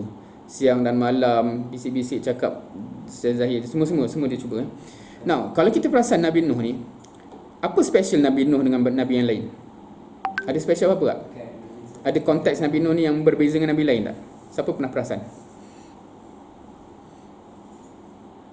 Ada perasaan apa? Masa tu apa? Hidup dia lama ke masa berdakwah dia? Dua-dua sekali Okey, lagi selain dia tu, yang tu betul. Tapi ada juga mungkin nabi lain yang juga dakwah cukup lama juga. Ada lagi? Umur panjang, cabaran keluarga. Tapi cabaran keluarga tu banyak nabi yang cabaran keluarga kan. Ada lagi? Satu benda kalau kita tengok list 25 rasul ke apa, Nabi Nuh ni ke berapa?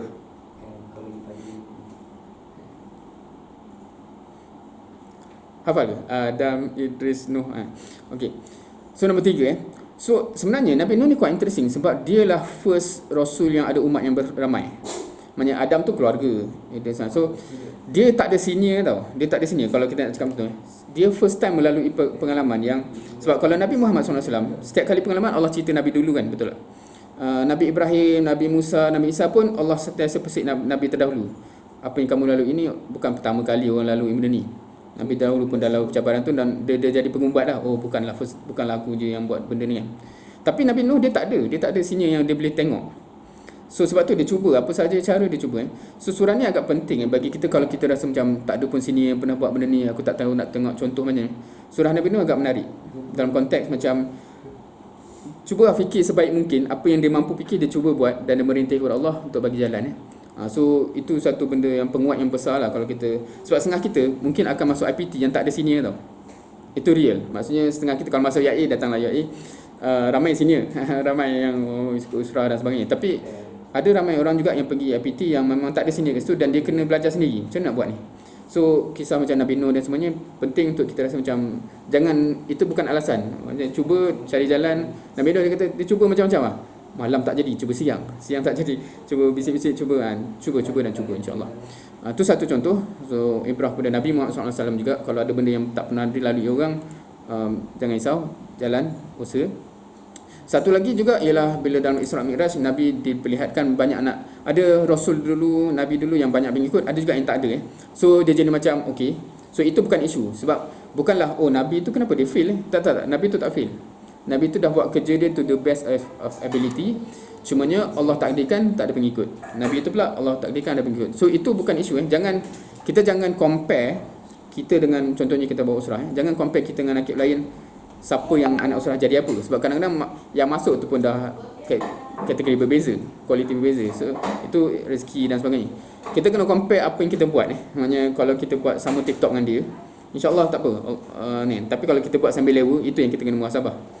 Jangan compare hasil tu basically sebab Nabi pun begitu Now ini nak skip dulu sebab ayat ni secara ringkas Maknanya Allah remind Nabi, tugas kamu tak lain melainkan al-balagh. Maknanya apa yang jadi kat manusia, perangai dia apa, itu bukan tanggungjawab awak. Tanggungjawab awak ialah al-balagh. Tapi kita akan pergi al-balagh ni apa lepas ni dalam masa setempat. So penting benda ni juga untuk kita faham, Allah bagi pahala based on usaha, bukan hasil, supaya kita ni tak jadi stres memanjang, kecewa, putus asa bila tak menjadi tapi kita patut kecewa kalau kita tak buat betul-betul lah sebenarnya. Sebab itu tanggungjawab kita. Kenapa kau tak buat betul-betul Tapi kalau kita dah buat betul-betul, Allah uji kita, jangan stres. Itu kita tak ditaklif Dan kita tahu Allah tidak membebankan di luar kemampuan. Tetapi kita kena realize bila kita bercakap benda tu, usaha sebaik mungkin tu sepatutnya kemampuan kita. Kita tak boleh nak kata aku memang tak mampu untuk berusaha sebaik mungkin. Apa benda kau cakap kan? Berusaha sebaik mungkin tu memang memang within kita punya kemampuan. Cumanya bagi hidayah tu yang bukan kemampuan kita. So Allah tak taklifkan bagi hidayah tu. Tapi kalau kita tak berusaha sebaik mungkin, sebenarnya kita tahu jauh. Kita yang tahu, orang lain tak tahu. Sebenarnya aku boleh push lagi ke? Aku boleh prepare lebih ke? Kita tahu. Kadang-kadang kita sebenarnya ada je weekend itu membazir masa tak tahu benda. Sepatutnya kita boleh prepare masa tu kan. Maksudnya usaha sebaik mungkin tu kita tahu sebenarnya kita dah bagi ke tak. Kalau kita tak bagi, itu sebenarnya kita mampu, cuma kita yang itu masih beban. Itu masih Allah masih bebankan kita within kemampuan. So berusaha tu kemampuan kita. Cumanya bagi dia tu bukan, of course. Okay. So ketiga, mengawal penyakit istijal lah, tergesa-gesa yang rasa macam kalau tak menjadi, kalau tak nampak menjadi, aku tak nak dah lah. Malah dalam macam ni. Kita kadang-kadang akan teruji benda ni Dan memang isu hati kita macam penat dah, aku dah follow up dia, aku dah bagi nasihat, dia tak jadi, tak nak dah lah. So itu tergesa-gesa So kalau kita faham konsep ni, kita tak jadi gitu okey, ni tak apa. So perlu tak pulun habis kalau ni kan. So ni dah skip laju-laju Allah tak tengok hasil asalkan buat something, betul tak? Harapnya kita tak fikir macam ni. Dia bukan, kita dah clear tadi, bukan asalkan buat something tetapi dah usaha sebaik mungkin. Macam kalau kita cakap hijrah tadi, kita pilih hijrah, Nabi atur strategi kan. Anda tanya antum, strategi Nabi SAW dalam hijrah, antum akan rasa berjaya ke tak? Pada pandangan antum, based on apa yang antum belajar dalam sirah. Nabi atur strategi, ikut jalan, bukan ikut jalan biasa, ikut jalan yang orang tak bayang pun ikut jalan tu, dan dia pergi ke gua dulu dan sebagainya. Macam-macam strategi. Pada pandangan antum, based on antum apa yang telah tahu dalam hijrah, antum akan classify usaha tu, strategi tu berjaya ke tak berjaya? Pandangan antum. Ni jangan risau, ni pandangan pandangan buat masa ni. Antum akan classify, nampak berjaya, nampak tak berjaya, berjaya lagi, logiknya berjaya. Menarik tu logiknya, kalau dia sebut logik tu. Kenapa logik berjaya? Tapi yang lain boleh jawab, tapi kalau tuan nak tarik sebab dia dah tambah logiknya berjaya. Kenapa? Apa based on apa antum kata logiknya berjaya? Yang lain berjaya ke tak? Dan jangan risau untuk menongkar arus kalau antum rasa pandangan tu macam ada justifikasi lah.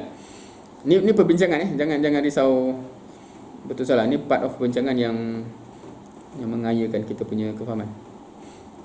Semua tak berjaya, semua tak berani ke, semua takut salah ke, jangan risau. Ni proses belajar berjaya.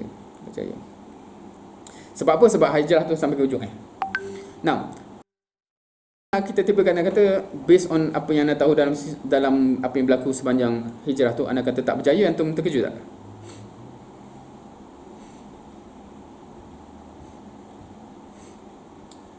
Berjaya cuma malang, tak berbau kerana kafir Quraisy nak cuba. Tak, kalau anda tanya soalan anda, kalau anda kata based on apa yang berlaku dalam peristiwa hijrah tu, anda klasifikasikan strategi tu sebagai tak berjaya, antum terkejut ke? Antum rasa macam antum nampak kenapa anda cakap macam tu ke? Ataupun ni soalan trik ni? Bagi pandangan saya, di pandangan saya hanya apa tu, suruh aku kan, tapi kan ada kafir Quraisy kan ada jumpa tapak kaki Nabi tu kan. So saya macam percaya, cuma tidak berapa betul lah sebab kafir Quraisy tu nak jumpa dan Nabi, cuma Allah tu. Okay, that's quite that apa yang dibawa oleh Hafizul tu satu quite interesting discussion Sebab kalau kita kata macam ni based on strategi based on strategy level. Dia pergi ke gua dulu dengan jalan yang tu kan. Maksudnya kita kata macam kalau berjaya, macam orang tak boleh expect benda tu dan tak pergi ke situ tak. Tapi macam the fact that orang sampai depan pintu gua tu, macam kalau kita kata strateginya macam secara duniawi, perkiraan dunia macam tak berjaya lah kan. Cumanya the only difference ialah Allah tak menggerakkan hati dia orang untuk even jenguk kan. Sebab dia sebut kalau okay. Kalau jenguk je memang nampak. Sama juga macam dia dalam perjalanan tu Sorakah yang kejar dengan kuda tu kan. Maknanya dah nak dapat kejar dah, cumanya kuda dia kaki dia tertimbus dan dia terjatuh beberapa kali kan. Kita tahu kisah tu So dalam kisah tu kalau kita kata kalau strategi tu tak berjaya, buat strategi. Tak, key point dekat situ ialah Allah nak tunjuk in the end keberjayaan bukan sebab kamu tapi sebab aku. However, aku akan bagi kejayaan tu kalau kamu dah buat strategi yang paling baik yang kamu mampu fikirkan. Antum faham ke point tu? Maksudnya in the end Allah nak tunjuk keberjayaan Nabi. Sama juga kalau kita tengok perang Badar, ada malaikat dan sebagainya. Maknanya again and again Allah nak tunjuk kamu menang bukan sebab kamu, bukan sebab kamu power kamu menang, bukan sebab strategi kamu tu terlalu power. Aku yang bagi. Strategi apa yang kamu buat pun aku patah kamu dah sangat. Tetapi aku hanya akan bagi bila strategi kamu dah tip top, bila usaha kamu dah tip top. Otherwise aku tak bagi. So itu key point yang penting Kita tak under tertipu dengan diri sendiri. Sebab kita buat strategi power lah berjaya ni kan. Kita tak tipu dengan benda tu sebab kita tahu Allah yang akan bagi. Allah, kalau berjaya tu Allah yang bagi. Tapi demand yang Allah letak based on sunnah Nabi SAW, untuk mengharapkan bantuan Allah, strategi kita kena tip top. So itu kita kena faham, maknanya so tak boleh nak kata asal buat something, tak boleh. Allah demand sebelum Allah bagi something, strategi kena tip top. So bila kita cakap pasal al-balagh, Nabi kata al-balagh, so key point dia kat sini ialah Allah tak tengok hasil, asalkan kita settle al-balagh. Dan dalam 2 minit yang berbaki ni kita akan cerita sikit balagh ni kalau harap ni sempat. Kat sini dalam yang keempat ni, nanti kita akan cover waktu lain kot insya-Allah. Pahala diperoleh semata-mata dengan berdakwah dan tak ni yang ketiga, sorry. Yang keempat, mana yang keempat ni? Ni. Dai berkewajipan mencapai tahap mubaligh. Mubaligh ni maknanya orang yang membawa balik tabligh ataupun al-balagh, dan berusaha mencapai tahap al-balagh. Now in short, kita tak sempat nak kupas panjang kat sini, tapi in short nak kata apa? Al-balagh ni apa? Dalam bahasa Melayu kita kata balighu anni walau ayah, kita kata sampaikan walaupun sepatutnya maknanya sampaikan. Tapi quite interesting tau. Bila kita cakap dalam bahasa Melayu kita sebut sampaikan, kita guna word sampai, betul tak? Tapi bila kita tanya kau rasa kau cakap tadi sampai tak ke semua orang? Tak tahulah sampai ke tak. Tapi kau menyampai ke tak tu? Sebab kalau kita menyampai, kena sampai lah, betul tak? So al-balagh ni maksudnya tanggungjawab kita ialah point tu sampai. Once point tu sampai, dia decide nak ikut atau tak, itu hal dia dan Allah akan tanya dia. Tapi kalau kita cakap, orang pun tak faham, kau cakap apa ni? Maknanya tak sampai al-balagh, tak sampai point, itu masih atas kita. Faham ke? So bila kita cakap pasal semua-semua tadi, Allah tak tengok hasil, tapi Allah tengok usaha kita, dan usaha kita kena sampai al-balagh. So maksudnya as long as kita bagi sampai dia faham, dia sampai, dia convinced, alhamdulillah tugas kita selesai. Itu now dia punya decision, adakah dia nak buat sepatutnya yang dia buat ataupun tak. Tapi kalau kita cakap dia tak faham lagi, dia tak tahu kenapa saya masih tak faham kenapa kena usrah, itu masih atas kita. Tak boleh blame dia, tak boleh kata aku dah berusaha. Tak, usaha tak sampai ke level yang dituntut. Faham ke? So in short, dalam kawan yang keempat ni macam-macam dia buat contoh. Kena guna bahasa yang macam mana, kita kena guna contoh-contoh, alat bantu mengajar dan sebagainya. Macam-macam perbincangan yang panjang. Dan dia bawa kisah Nabi Ibrahim, banyak contoh, guna analogi dan sebagainya untuk bagi point tu sampai. Tapi point dia yang mudahnya ialah dah 10.50, so anak akan stop kat sini. Tapi point dia ialah in short pada pagi ni sepatutnya kita nampak kepentingan dakwah tu dan tanggungjawab kita. Allah tak tengok apa jadi kat orang, Allah tak tengok orang tu decide apa, orang tu nak buat apa, tapi Allah tengok kita punya usaha dan kewajipan kita. Usaha kita kena sampai level orang tu faham kenapa dia sepatutnya jadi Muslim yang baik, kenapa dia sepatutnya berdakwah, kenapa dia sepatutnya komit dengan proses pentadbiran dia. Itu tanggungjawab yang kita kena capai. Selagi tak capai itu, kita tak boleh nak kata asalkan buat something, sebab tak cukup demand yang Allah tu letakkan usaha yang kita patut buat. Wallahu alam. Dah 10.51, so ana kembalikan kepada Ustaz Fadli ya. Wallahu alam.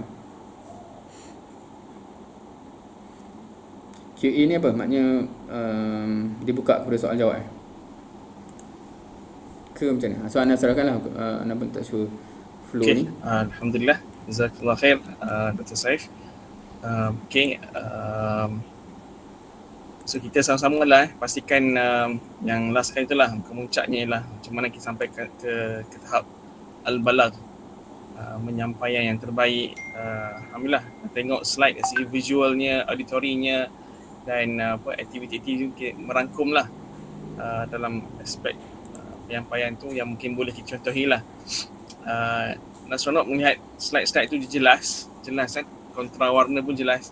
So hopefully kalau siapa yang tak dapat capture di audio, mungkin boleh tengok visual pun membantulah, insyaAllah. Okay, so kita ada ruang 10 minit, mungkin dah tinggal 8 minit sebelum kita ke LDK. Mungkin ada yang nak tanya soalan yang mungkin selain daripada yang dia tanya semasa sesi tu, kalau ada lah tapi tak perasan spesifik di soalan. So sebelum cepat membantu ni, tujuan ni kita soalan ni supaya nanti antum kena buat LDK. So pastikan antum ada persiapan lah untuk LDK nanti. Okey, silakan. Ada soalan pada Dr. Saifuddin.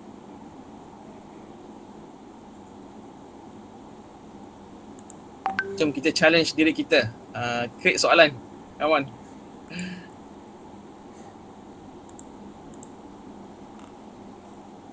Nak tanya soalan boleh Ustaz? Bagi kan yang Al-Balagh tu kan, yang Ustaz tu kan cerita pasal kita yang ada tak yang cara tu orang awam, orang awam. Yang Ulang-ulang. tu cara yang suka alamin ni. Suka alamin. Macam cerita Contohnya suara tu putus-putus lah. Kat Al-Amin maksudnya sekitar Al-Amin. kan. Tanya orang awam, basically orang awam macam mana cara dia untuk mendakwah ke orang awam ni. Oh, bagaimana cara kaedah untuk mendakwakan orang-orang sampai ke level Al-Balagh Ya. macam tu.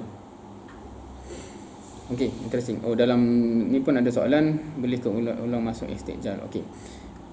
Okay, secara ringkas kalau istijal tu tergesa-gesa lah basically. Istijal. Walakinnakum tastajilun. Kamu ni tergesa-gesa kalau satu hadis tu kan. Istijal tu tergesa-gesa. Maksudnya kita nak hasil tu keluar cepat.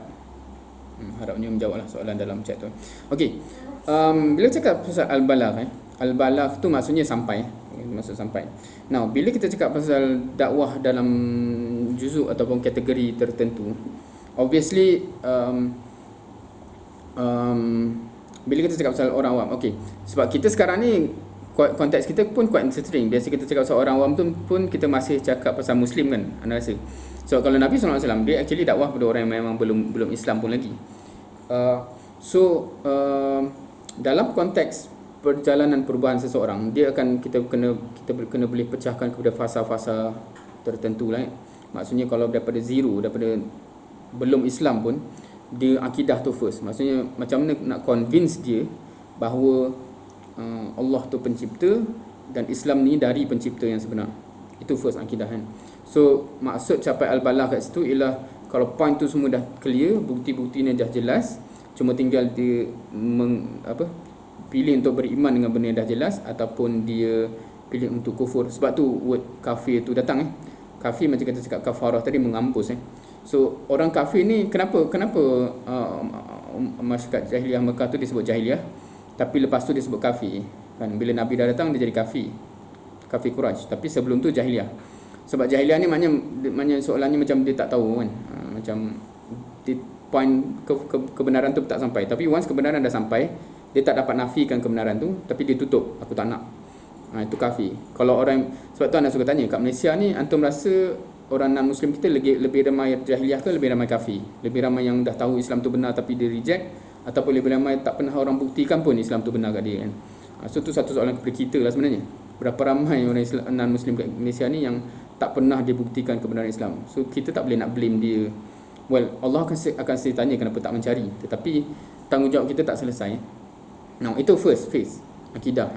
Once orang dah tu masuk Islam, then perlu Al-Balagh pula tentang apakah tuntutan Allah kepada Muslim. Apakah tuntutan Allah kepada Muslim. So sebagai orang yang dah terima, oh inilah ajaran Islam yang sebenar daripada pencipta alam ni, apakah tuntutan atas kita semua kan. Dan setiap tuntutan tu pula ialah kejelasan macam mana kaifiat dia dan sebagainya. So kita wajib solat 5 waktu, macam mana, ada juga kejelasan dia and so on. Kalau kita kata salah satu tanggungjawab ialah dakwah, betul ke dakwah ni tanggungjawab kita? So kena sampai tahap Al-Balagh, sampai jelas. Dah jelas awak nak buat ke tak, dan sebagainya. So semua benda tu ada dia punya fasa-fasa dia. So bila balik pada soalan tadi, first kita kena define kita nak perubahan apa yang berlaku dalam fasa tu. By right sepatutnya kita nak semua orang dibawa daripada sampai ke hujung lah. Maknanya semua Muslim ni faham tanggungjawab sebagai semua tanggungjawab dan tahu macam mana nak laksanakan setiap tanggungjawab, sebagai suami, sebagai bapa, sebagai ketua keluarga, sebagai ketua komuniti, sebagai and so on and so forth, termasuk dakwah, termasuk apa dan setiap juzuk ni ada perbincangan dia. So balik kepada point tadi tu, so kalau kita clear, okay, kita nak apa, kita nak capai apa, then baru kita boleh define Al-Balagh tu kat mana. So contohnya kalau kita kata kita nak bawa seorang non-Muslim kepada Muslim, dan yang kita kena sampaikan adalah apa bukti kebenaran Islam, sehingga dia tak boleh question lagi, tak nampak macam mana benda tu betul. Itulah Al-Balagh yang dituntut. Maksudnya once macam Nabi SAW, orang musyrik, orang kafir tak boleh nak kata kat Allah tak jelas pun, tak clear. Sebab dia orang tu memang dah jelas tapi dia degil. So tu level kalau satu cabaran untuk kita ialah, tahu kan Nabi dalam haji perpisahan tak silap dia tanya, adakah aku telah menyampaikan, adakah aku menyampaikan, dan semua kata ya. Kita boleh bayang tak kita selalu mati kita cakap dengan orang macam ni, semua aku dah bagi jelas Ana pun risau kalau bayangkan kita cakap macam tu kat kejiranan kita, semua tak tahu pun kau bawa apa kan. Na'udzubillah. So itu benchmark. Menjawab ke soalan. So kita kena define. Okey. Kalau yang non muslim tu satu, maknanya kejelasan kenapa Islam ni benar.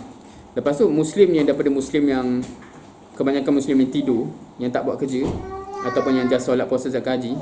Okey, kalau yang muslim yang solat puasa zakat haji pun tak, itu first kali. Kena faham Islam ni ada Allah tuntut something. Sampai dia jelas Allah tuntut something. Once dia yakin benda tu, dia akan carilah tuntutan, kena solat, kena tutup aurat dan sebagainya.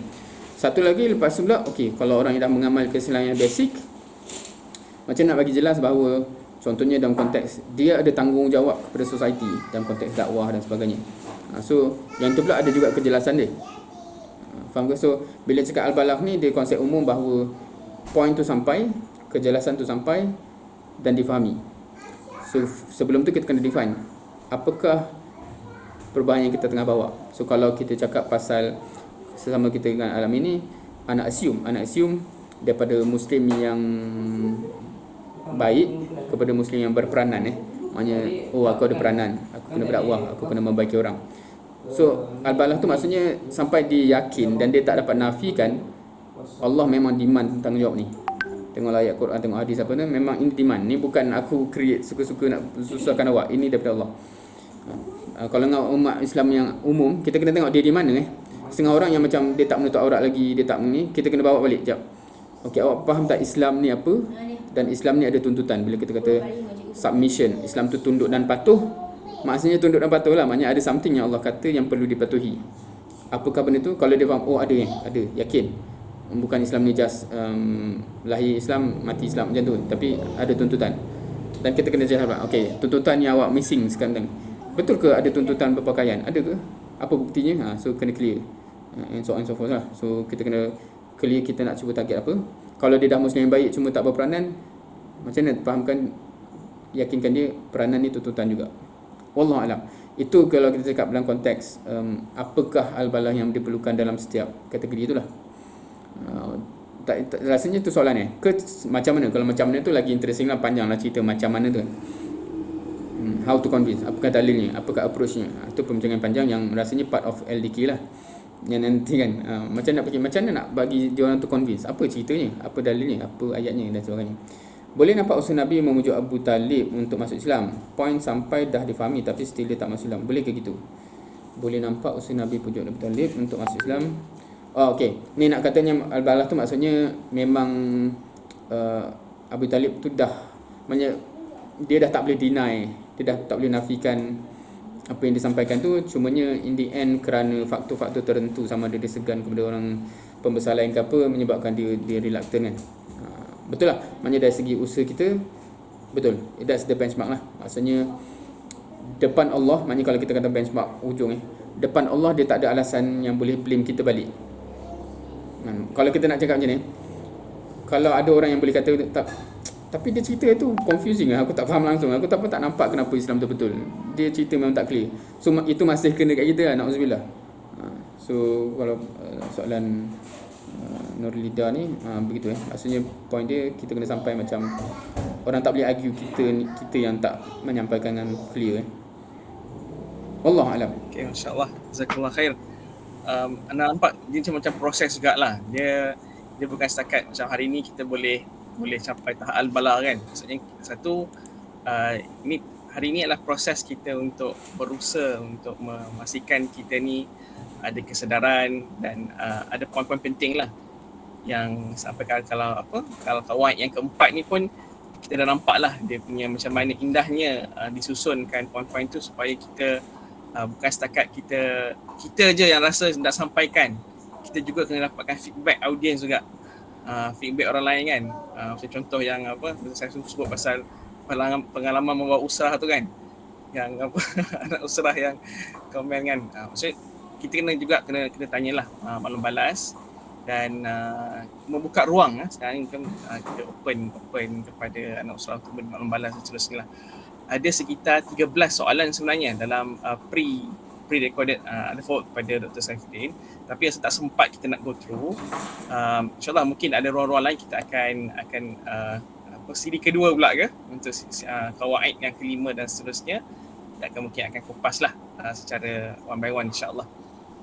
Kita akan menyusul ke slot seterusnya, itu LDK, yang akan melihat pada praktikal pengalaman ataupun situasi yang mungkin ada kaitan dengan apa perbincangan nanti. Jadi selaku pengacara atau pengurus majlis untuk ni, ribuan terima kasih, jazakallah khair kepada Dr. Saifuddin atas mungkin tak memberi hak yang sebaiknya sebab masa mungkin agak terhad. InsyaAllah kita looking forward dan ni recording session, so kita akan beri ruang kepada anak-anak untuk ataupun nakik untuk respon dan juga melihat kemudian lah. Dan ada beberapa siri yang Dr. Saifuddin dah pun cover dalam YouTube. Nanti anda akan kongsikan kepada audiens dan juga slot-slot yang dah dibuat dalam YouTube channel beliau. Mungkin boleh tengok lah sebagai makluman awal ataupun view awal. Okey, sekali lagi jazakumullah khair katsira kepada Dr. Saif. Mungkin kalau nak munduri pun dibolehkan, ataupun kalau nak tapi pun tak masalah. So, InsyaAllah mewakili pihak sekolah kami akan berhubung untuk susulan seterusnya.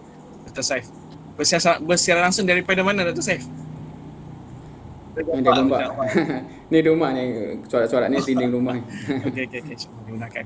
Okey, insyaAllah majlis sempat menjemput sesi seterusnya. Mana Lidah, silakan. Jazakumullah khairan katsiran Dr. Saif. Assalamualaikum warahmatullahi taala wabarakatuh. Waalaikumsalam warahmatullahi wabarakatuh. Terima kasih semua dan minta maaf atas kekurangan, insya-Allah. Jangan serik datang lagi nanti. InsyaAllah memang ialah menanti masa untuk jumpa adik-adik di semua sekolah Muslim lah sebenarnya, insya-Allah. Alhamdulillah.